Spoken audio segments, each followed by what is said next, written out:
Le ciel de Titan IV brûlait encore. Les flammes s'élevaient dans le silence glacé de la colonie détruite. Des silhouettes humaines avançaient lentement entre les décombres, armures ternies, visières craquelées. La guerre contre les Cherki venait de se terminer. Ou du moins, c'est ce qu'on voulait croire. Le sergent Lenoir, respirant difficilement à travers son casque fissuré, fit un signe à son équipe. Vérifiez les abris souterrains. On ne laisse rien derrière. Il n'y avait plus de cris, plus de tirs, seulement le gémissement du vent et le bourdonnement des drones médicaux qui flottaient au-dessus des ruines. Les Irkai, créatures d'ombre et de chitine, s'étaient battus jusqu'au dernier souffle. Pourtant, parmi les cadavres gris et les éclats de métal, un être respirait encore. Une forme, allongée contre un mur calciné, bougeait faiblement. Sa peau semblait translucide, irisée, parcourue de reflets bleus. L'un de ses 4 bras pendait, brisé. Ses yeux, énormes et luminescents, fixaient les humains approchant. « C'est un prisonnier », murmura Lenoir. « On le ramène. » Les soldats hésitèrent. Les Sirkai ne prenaient jamais de prisonniers. Mais le sergent ne voulait pas répondre à la haine par la haine. Pas cette fois. Pas après ce qu'ils avaient vu. Ils enfermèrent l'extraterrestre dans un caisson cryogénique, puis le transportèrent à bord du transporteur médical Solace. L'infirmerie de bord sentait le désinfectant et le métal chaud. Les néons vibraient doucement. Inès, infirmière chef de la flotte terrienne, observait le caisson depuis plusieurs minutes. À travers la vitre, l'être respirait difficilement. Ses veines pulsaient d'une lumière bleue faible. Le docteur Marès l'interpella. « Ordre du commandement. Stabilisation uniquement. Pas de réhabilitation complète. » « C'est un être vivant, docteur. Si on peut le sauver, on le sauve. Ce n'est pas un humain. » « Justement. C'est pour ça que c'est important. » Inès appuya sur la console. Les bras robotiques s'activèrent, injectant un mélange de plasma régénératif et d'oxygène liquéfié. Le cœur étranger reprit un rythme stable. Elle resta là longtemps à le regarder. Son visage, malgré les différences évidentes, semblait exprimer la même douleur que celle des humains qu'elle soignait depuis des années. 3 jours plus tard, l'être se réveilla. La première chose qu'il vit fut la lumière, trop blanche, trop crue, puis un visage humain. Elle souriait, un sourire doux, prudent. « Tu m'entends » demanda-t-elle doucement. Il cligna des yeux, sans comprendre les sons. Elle posa une main sur la vitre du caisson. Son geste était lent, calme, sans menace. « Tu es en sécurité. Personne ne te fera de mal ici. » Le traducteur automatique, relié à son système respiratoire, capta quelques mots, les transforma en vibrations audibles pour ses tympans internes. Sécurité. Un mot inconnu. Pourtant, il en ressentit le sens. Les jours passèrent. Chaque matin, Inès venait. Elle vérifiait les constantes vitales, changeait les bandages, adaptait la température de la pièce. Parfois, elle parlait seule, comme si elle voulait remplir le silence. Tu sais, sur Terre, il y a des océans d'eau, pas de méthane. L'air y sent le sel, pas la rouille. Les oiseaux volent librement, sans respirateur. C'est beau. Très beau. Lui, il ne répondait pas. Ses cordes vocales n'étaient pas faites pour la voix humaine, mais il écoutait. Il apprenait. Les traducteurs embarqués s'adaptaient à sa fréquence. Peu à peu, il commença à comprendre les sons, à en reconnaître les rythmes. Un matin, alors qu'elle changeait un pansement, il murmura un mot, presque inaudible. « Pourquoi » Inès se figea. « Pourquoi » Quoi Il inspira difficilement. « Pourquoi m'aider » Ennemi. Elle resta silencieuse un instant, puis répondit, simplement, « Parce que tu souffrais, et que la souffrance n'a pas de camp. » Il la fixa longtemps. Son peuple lui avait appris que les humains étaient cruels, prédateurs, menteurs. Mais cette femme, ce regard, ses mains tremblantes de douceur, rien ne correspondait à ce qu'il savait. La rumeur se répandit dans le vaisseau. On disait qu'Inès parlait à la bête, que chaque jour elle passait des heures auprès d'elle, lui racontant des choses, comme à un enfant. Certains soldats étaient furieux. « On perd des frères, et elle s'occupe d'un monstre », cracha un technicien. Qu'elle se méfie. Ces trucs-là n'ont pas d'âme. Mais le capitaine du Solace, un vieil homme nommé Ortega, laissa faire. « Parfois, le courage, c'est aussi ça, dit-il. » Refuser d'haïr. Le prisonnier se remit lentement. Son nom, du moins celui que les traducteurs réussirent à comprendre, était Rakesh. Il appartenait à une caste militaire des Sirkai, formée dès la naissance pour obéir. Pour lui, la compassion n'existait pas. Elle était un défaut, une faiblesse que son peuple éradiquait sans pitié. Pourtant, chaque jour, il sentait quelque chose d'étrange grandir en lui. Une chaleur, une inquiétude, une curiosité presque douloureuse. Quand Inès entra ce jour-là, il la regarda longuement avant de dire « Ton espèce détruit, feu, métal, mort. » Elle hocha la tête tristement. « Oui, on a fait tout ça. Alors, pourquoi pleurer les tiens ?»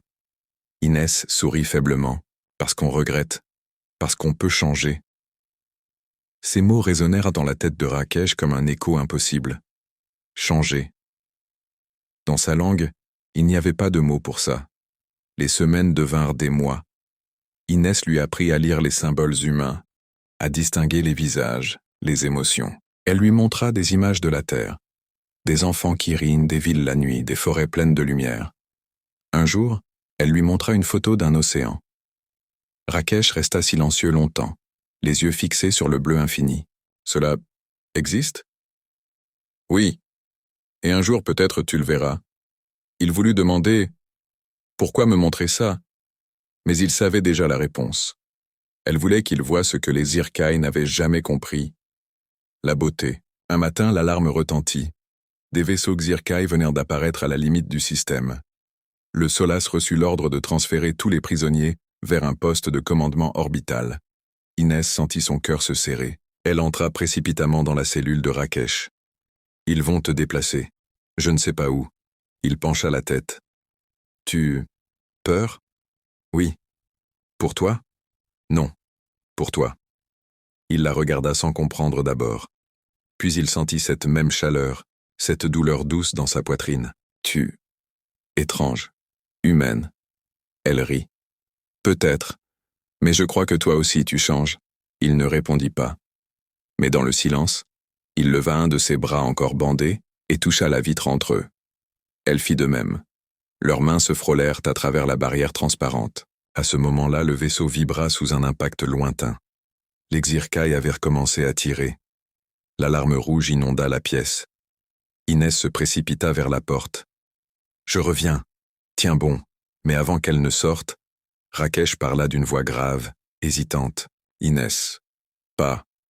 Partir. » Danger. Elle sourit, les larmes aux yeux. « C'est mon travail. Sauver des vies, même la tienne. » Et elle disparut dans le couloir envahi par la fumée.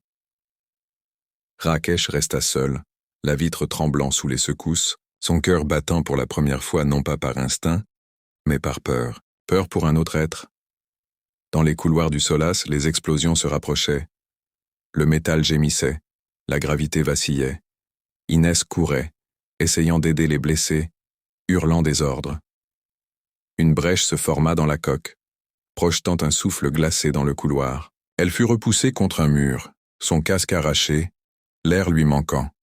Et soudain, une ombre se dressa devant elle. Une silhouette qu'elle connaissait. Rakesh. Il avait brisé le champ de confinement.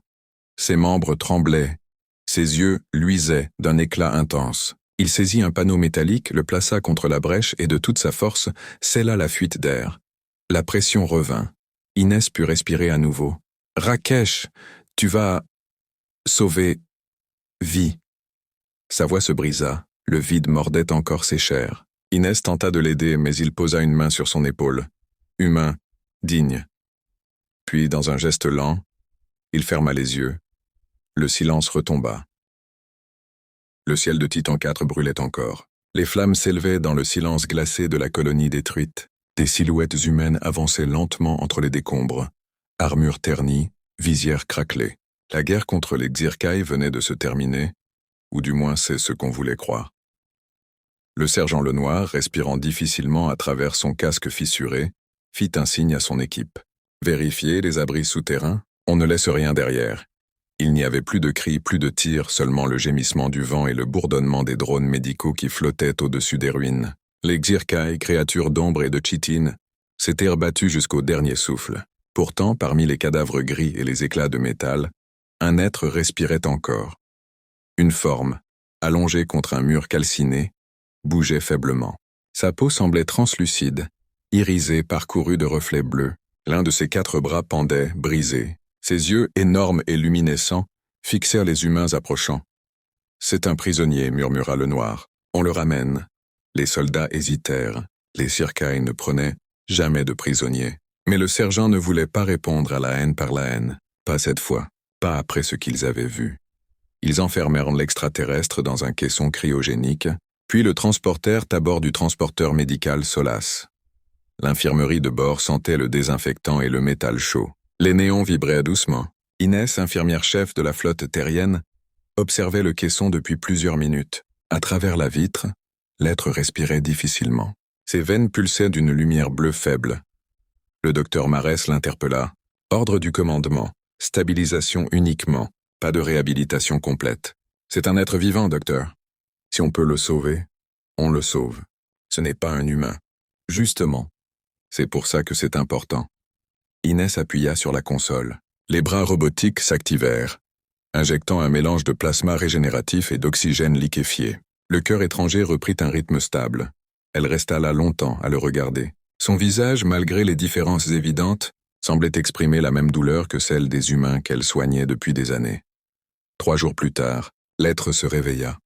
La première chose qu'il vit fut la lumière, trop blanche, trop crue. Puis un visage humain. Elle souriait, un sourire doux, prudent. « Tu m'entends » demanda-t-elle doucement. Il cligna des yeux sans comprendre les sons. Elle posa une main sur la vitre du caisson. Son geste était lent, calme, sans menace. « Tu es en sécurité. Personne ne te fera de mal ici. » Le traducteur automatique, relié à son système respiratoire, capta quelques mots, les transforma en vibrations audibles pour ses tympans internes. « Sécurité. » Un mot inconnu, pourtant. Il en ressentit le sens. Les jours passèrent. Chaque matin, Inès venait. Elle vérifiait les constantes vitales, changeait les bandages, adaptait la température de la pièce. Parfois, elle parlait seule comme si elle voulait remplir le silence. « Tu sais, sur Terre, il y a des océans d'eau, pas de méthane. L'air y sent le sel, pas la rouille. Les oiseaux volent librement sans respirateur. C'est beau. Très beau. » Lui, il ne répondait pas. Ses cordes vocales n'étaient pas faites pour la voix humaine, mais il écoutait, il apprenait. Les traducteurs embarqués s'adaptaient à sa fréquence. Peu à peu, il commença à comprendre les sons, à en reconnaître les rythmes. Un matin, alors qu'elle changeait un pansement, il murmura un mot, presque inaudible. « Pourquoi » Inès se figea. « Pourquoi »« Quoi » Il inspira difficilement. « Pourquoi » ?»« M'aider » Ennemi. Elle resta silencieuse un instant, puis répondit simplement « Parce que tu souffrais, et que la souffrance n'a pas de camp. » Il la fixa longtemps. Son peuple lui avait appris que les humains étaient cruels, prédateurs, menteurs. Mais cette femme, ce regard, ses mains tremblantes de douceur, rien ne correspondait à ce qu'il savait. La rumeur se répandit dans le vaisseau. On disait qu'Inès parlait à la bête, que chaque jour elle passait des heures auprès d'elle, lui racontant des choses comme à un enfant. Certains soldats étaient furieux. « On perd des frères, et elle s'occupe d'un monstre », cracha un technicien. Qu'elle se méfie. Ces trucs-là n'ont pas d'âme. Mais le capitaine du Solace, un vieil homme nommé Ortega, laissa faire. « Parfois, le courage, c'est aussi ça, » dit-il. Refusez d'haïr. Le prisonnier se remit lentement. Son nom, du moins celui que les traducteurs réussirent à comprendre, était Rakesh. Il appartenait à une caste militaire des Xirkai, formée dès la naissance pour obéir. Pour lui, la compassion n'existait pas. Elle était un défaut, une faiblesse que son peuple éradiquait sans pitié. Pourtant, chaque jour, il sentait quelque chose d'étrange grandir en lui. Une chaleur, une inquiétude, une curiosité presque douloureuse. Quand Inès entra ce jour-là, il la regarda longuement avant de dire « Ton espèce, détruit, feu, métal, mort. » Elle hocha la tête tristement. « Oui, on a fait tout ça. Alors, pourquoi pleurer les tiens ?» Inès sourit faiblement. « Parce qu'on regrette, parce qu'on peut changer. » Ces mots résonnèrent dans la tête de Rakesh comme un écho impossible. « Changer ?» Dans sa langue, il n'y avait pas de mot pour ça. Les semaines devinrent des mois. Inès lui apprit à lire les symboles humains, à distinguer les visages, les émotions, Elle lui montra des images de la Terre, des enfants qui rient, des villes la nuit, des forêts pleines de lumière. Un jour, elle lui montra une photo d'un océan. Rakesh resta silencieux longtemps, les yeux fixés sur le bleu infini. « Cela existe ? » ?»« Oui, et un jour peut-être tu le verras. » Il voulut demander « Pourquoi me montrer ça ?» Mais il savait déjà la réponse. Elle voulait qu'il voie ce que les Xirkai n'avaient jamais compris. La beauté. Un matin, l'alarme retentit. Des vaisseaux Xirkai venaient d'apparaître à la limite du système. Le Solas reçut l'ordre de transférer tous les prisonniers vers un poste de commandement orbital. Inès sentit son cœur se serrer. Elle entra précipitamment dans la cellule de Rakesh. « Ils vont te déplacer. Je ne sais pas où. » Il pencha la tête. « Tu... peur ? Oui. Pour toi ? Non. Pour toi ? » Il la regarda sans comprendre d'abord. Puis il sentit cette même chaleur, cette douleur douce dans sa poitrine. « Tu... étrange, humaine, » elle rit. « Peut-être. Mais je crois que toi aussi tu changes. » Il ne répondit pas, mais dans le silence, il leva un de ses bras encore bandé et toucha la vitre entre eux. Elle fit de même. Leurs mains se frôlèrent à travers la barrière transparente. À ce moment-là, le vaisseau vibra sous un impact lointain. Les Xirkai avaient commencé à tirer. L'alarme rouge inonda la pièce. Inès se précipita vers la porte. « Je reviens !» « Tiens bon. » Mais avant qu'elle ne sorte, Rakesh parla d'une voix grave, hésitante. « Inès n'aime pas partir. Danger. » Elle sourit, les larmes aux yeux. « C'est mon travail. Sauver des vies, même la tienne. » Et elle disparut dans le couloir envahi par la fumée. Rakesh resta seul, la vitre tremblant sous les secousses, son cœur battant pour la première fois, non pas par instinct, mais par peur. Peur pour un autre être. Dans les couloirs du Solas, les explosions se rapprochaient. Le métal gémissait, la gravité vacillait. Inès courait, essayant d'aider les blessés, hurlant des ordres. Une brèche se forma dans la coque, projetant un souffle glacé dans le couloir. Elle fut repoussée contre un mur, son casque arraché, l'air lui manquant. Et soudain, une ombre se dressa devant elle, une silhouette qu'elle connaissait. Rakesh. Il avait brisé le champ de confinement. Ses membres tremblaient, ses yeux luisaient d'un éclat intense. Il saisit un panneau métallique, le plaça contre la brèche, et de toute sa force, scella la fuite d'air. La pression revint. Inès put respirer à nouveau. « Rakesh, tu vas sauver vie !» Sa voix se brisa. Le vide mordait encore ses chairs. Inès tenta de l'aider, mais il posa une main sur son épaule. Humain. Signe. Puis, dans un geste lent, il ferma les yeux. Le silence retomba. Des semaines passèrent. Le Nova Horizon avait quitté la frontière Xirkai. La guerre semblait toucher à sa fin. Une trêve fragile mais réelle. Inès, désormais rétablie, passait ses journées à l'infirmerie. Ses gestes étaient précis, mécaniques, mais son esprit restait ailleurs. Chaque nuit, elle rêvait du vide, de cette main bleue posée contre la vitre, de ce mot qu'il avait appris à prononcer presque parfaitement, humain.